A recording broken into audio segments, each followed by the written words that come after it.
কই গেছিলেন আপনি? মার্কেটে আপনি যা লাগবে ছেলে মেয়ে নাই? হ্যাঁ,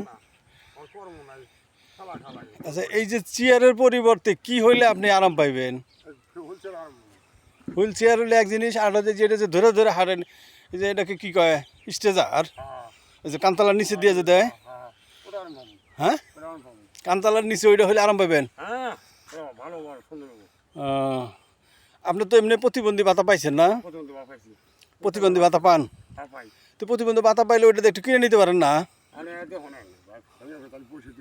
না, বসার তো অতটাই নাই, তবে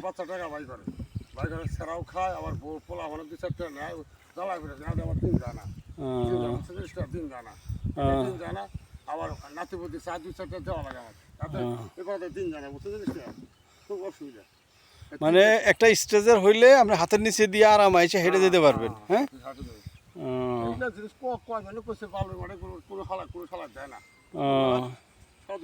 মানে এই চেয়ার নিয়ে আপনি যাওয়া আসাটা কষ্ট না? অনেক কষ্ট, অনেক কষ্ট হয়, তাই তো?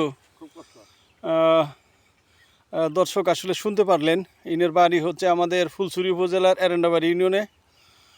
এনার নাম হচ্ছে আবুল কাশেম।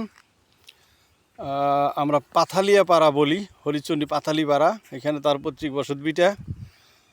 আমি ছোটো থেকে এনাকে চিনি, কিন্তু আজকে আমি রাস্তায় দেখলাম যে সে চেয়ারের উপরে ভর দিয়ে, আপনারা চেয়ারটাও দেখতেছেন, ভর দিয়ে দিয়ে হাঁটাহাঁটি করে চলে।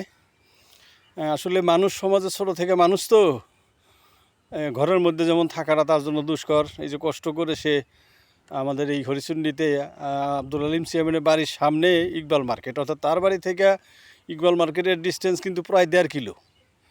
এই গ্রামের রাস্তা, এটা তো একটু রাস্তা দেখতে পারতেছেন, এইখান দিয়ে যে এই গ্রামটাতে তার বাড়ি, এই জমিনের মধ্যে দিয়ে সে হেঁটে যাবে, অর্থাৎ যাতে তার কতটা কষ্ট হবে মনে করেন। দেখা যাক, ইনশাআল্লাহ আপনারা যারা দেখতেছেন প্লিজ লাইক কমেন্ট শেয়ার দিয়ে পাশে থাকবেন, যাতে করে এই হতদরিদ্র মানুষটার যদি কোনো রকমের সহযোগিতা করার মতো কারোর মানসিকতা থাকে, আমাকে বললে আমি ডিটেলস অ্যাড্রেস তার দিতে পারবো, আপনি সরাসরি তার সাথে যোগাযোগ করতে পারবেন। এখানে আমি জাস্ট একটু আমার সহানুভূতি, আমার অনুভূতির কথাটা আমার ফেসবুক প্ল্যাটফর্মে যারা আমার সাথে সম্পৃক্ত আছেন তাদেরকে জানানোর চেষ্টা করছি। আর কিছু বলবেন আপনি দেশবাসীর, মানে এলাকাবাসীর জন্য, বা আপনি মানে কি মনে করতেছেন? আমি আজকে খুব দুঃখে কষ্ট বললাম, ভাত দানা ভাত কামাই করতে পারে না, কোনো সমস্যা গ্যাস হাড্ডি। আচ্ছা আচ্ছা,